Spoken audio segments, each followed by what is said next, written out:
En más de una ocasión he mencionado los extremadamente inteligentes artículos de mi amigo Terry Mattingly, que se crió como bautista, como protestante bautista, así en el medio, digamos, de lo que se llama el cinturón bíblico en los Estados Unidos, en Tennessee, ¿no? Hijo de pastor, además, si no me equivoco, profesor de teología para los bautistas, y que luego, más tarde en su vida, se convertiría a la iglesia ortodoxa, y especialmente a la iglesia ortodoxa rusa, ¿no? Nunca le pregunté por qué no se hizo católico. Yo supongo que fue básicamente por la doctrina del pontificado, de la autoridad papal, ¿no? Muchos evangélicos que están dispuestos a aceptar todas las enseñanzas de la tradición católica, pero que les cuesta todavía aceptar el dogma de la infalibilidad papal, pues, se vuelven ortodoxos. No son muchos, ¿no?, los que escogen a la iglesia ortodoxa en vez del catolicismo, pero él es uno de ellos. Y tiene esta columna semanal sindicalizada, es decir, que se publica en muchos periódicos en Estados Unidos, periódicos seculares, los escribe a propósito para los periódicos seculares, y analiza cada semana un tema de religión. La gran mayoría de sus temas tienen que ver con el cristianismo, ¿no? Por ejemplo, la inminente división de los metodistas, la segunda denominación protestante más importante de Estados Unidos, a raíz de la diferencia enorme que hay entre quienes creen que la moral sexual tiene que cambiar y otra que tiene que seguir siendo la bíblica, ¿no? Pero recientemente, con ocasión de la Pascua y de la Semana Santa católica, él escribió un artículo sobre qué está pasando con el sacramento de la confesión entre los católicos.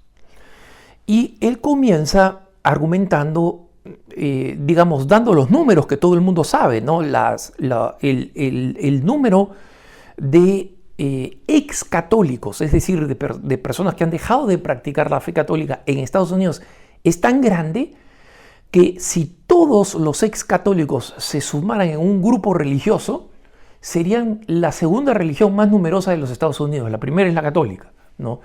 Pero no son mayoría, recuerden ustedes, es la más numerosa, pero todas las denominaciones evangélicas son 3/4 del total de los norteamericanos, pero 1/4 es católico, ¿no? Bueno, los ex católicos serían pues como 1/4, un poco menos de 1/4, ¿no? Y obviamente eso ha significado que además de los que han dejado de ser parte de la Iglesia Católica, están aquellos que todavía están bautizados, que probablemente van a misa, por lo menos son los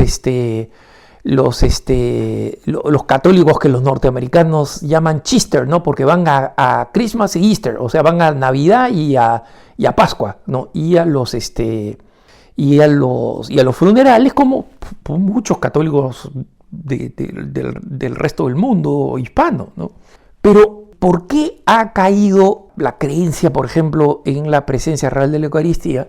Y sin embargo la gente sigue comulgando, es decir, sigue participando del sacramento de la comunión. Los católicos, incluso los que dicen, no, es más un símbolo que la presencia real, ¿no? Y nosotros sabemos que es la presencia real. Afirmamos que es la presencia real y caemos postrados ante el hecho de que sea la presencia real. Pero los números de mayor caída son con los de la confesión, y supongo que nadie estará sorprendido, ¿no? Entonces, él dice en este artículo cómo nadie en la Iglesia Católica ha podido articular una explicación de por qué esta caída estrepitosa de los números de la confesión. Y él dice, mira, hasta en las películas de Hollywood todavía se ve esa escena dramática que fascina incluso a los protestantes, ¿no? El pecador que entra a un confesionario y que comienza con las palabras, perdóneme Padre porque he pecado, forgive me Father for I have sinned. Y esta expresión, perdóneme Padre porque he pecado, que es como debería comenzar toda la confesión, o también con la alternativa, digamos, española, bendígame Padre, ¿por qué he pecado? En Estados Unidos los que se confiesan todavía la mantienen y en consecuencia, así como se ve en Hollywood, sí es como comienza usualmente las confesiones católicas, pero son muy raras. Entonces, él en medio de esto dice, la Iglesia Católica ha encontrado, o sea, tiene una gran dificultad para explicar esta caída. Sin embargo, en su artículo él dice, alguien tiene una explicación completamente distinta y esa persona se llama el padre David Michael Moses, ¿no? David Michael Moses, o sea, como el apellido es Moses, que durante la Semana Santa de este año, o sea, del 2023, pasó 65 horas, o sea, durante el tríodo pascual, 65 horas en la caja, como le dicen, in the box, ¿no? O sea, por decir el confesionario, de su parroquia, Christ the Good Shepherd, Cristo el Buen Pastor, en Spring, Texas,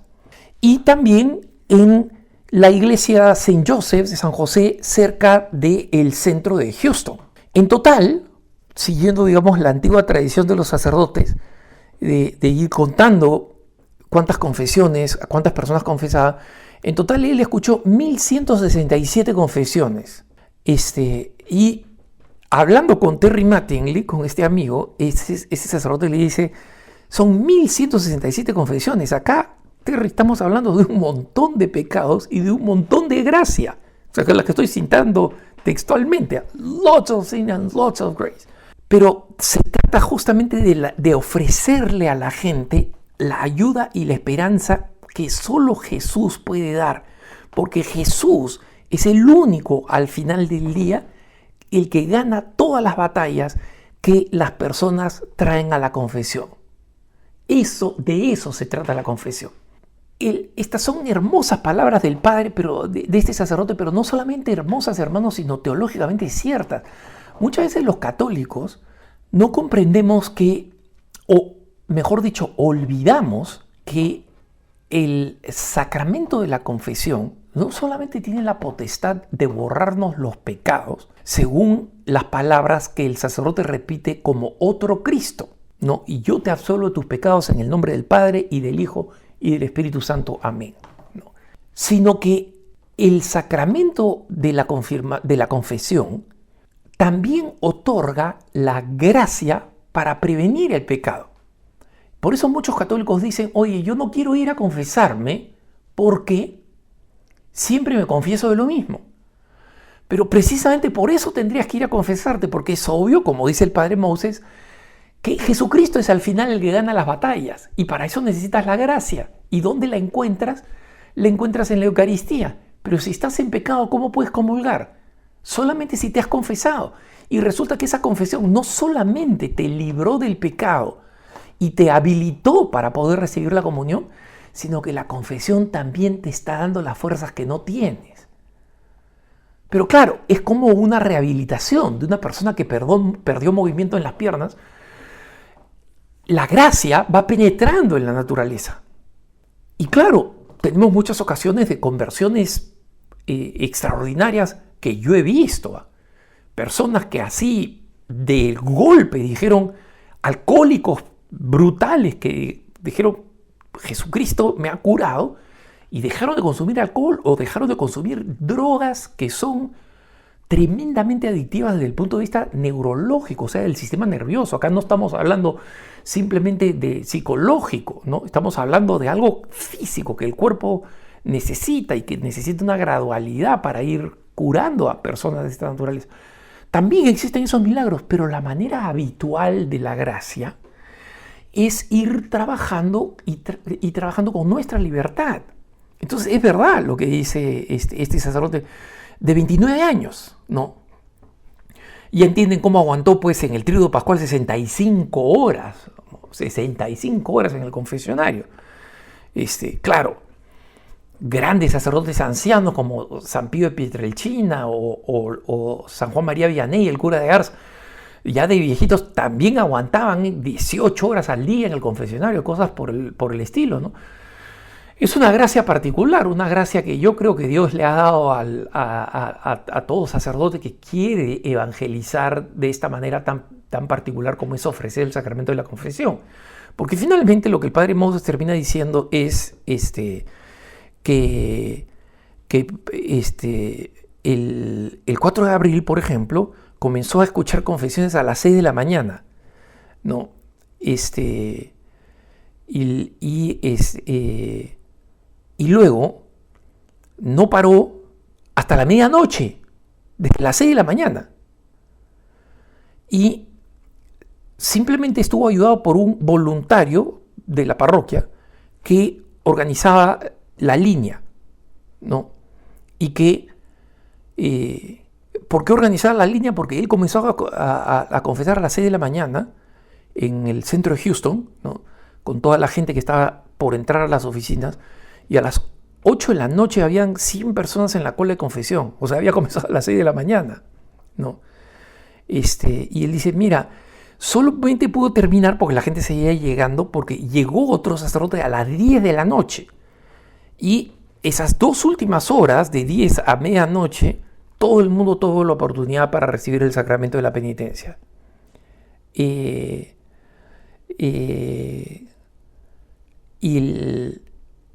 el sacerdote decía, es un sacerdote joven, ¿no? O sea que entiendo que se haga estas preguntas.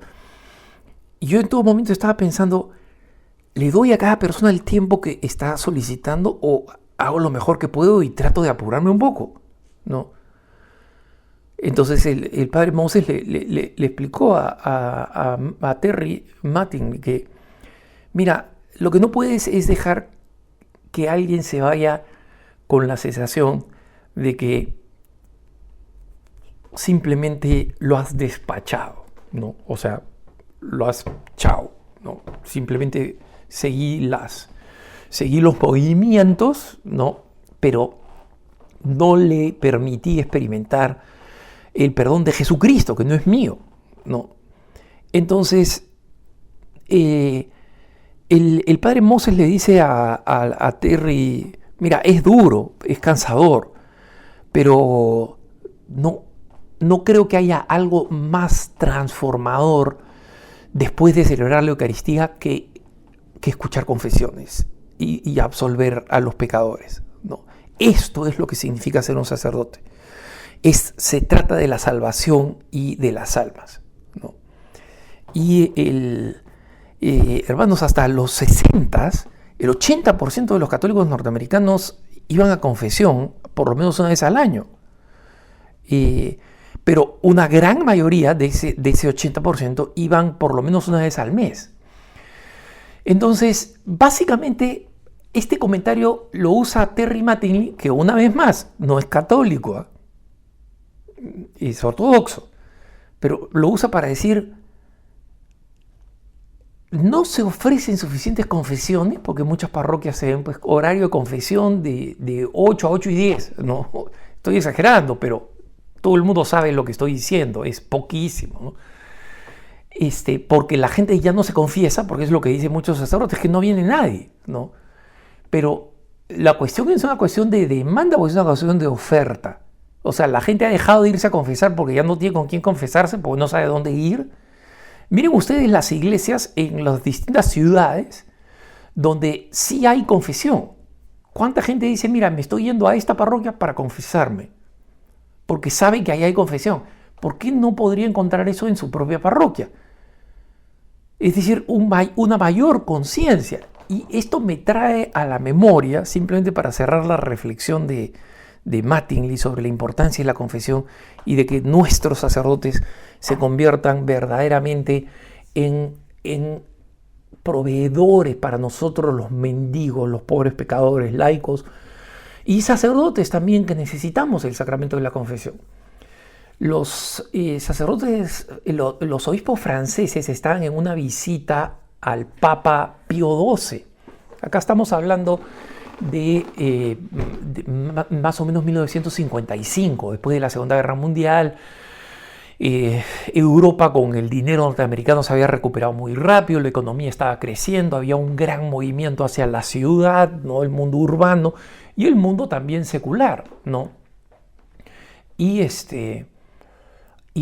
los obispos le comentaron preocupados al Papa Pío XII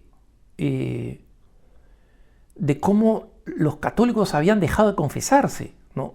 Y este número había crecido tan rápido. Claro, después la catástrofe sería aún peor, pero ya en el 1955 ellos estaban viendo esta caída precipitada en las ciudades especialmente del sacramento de la confesión.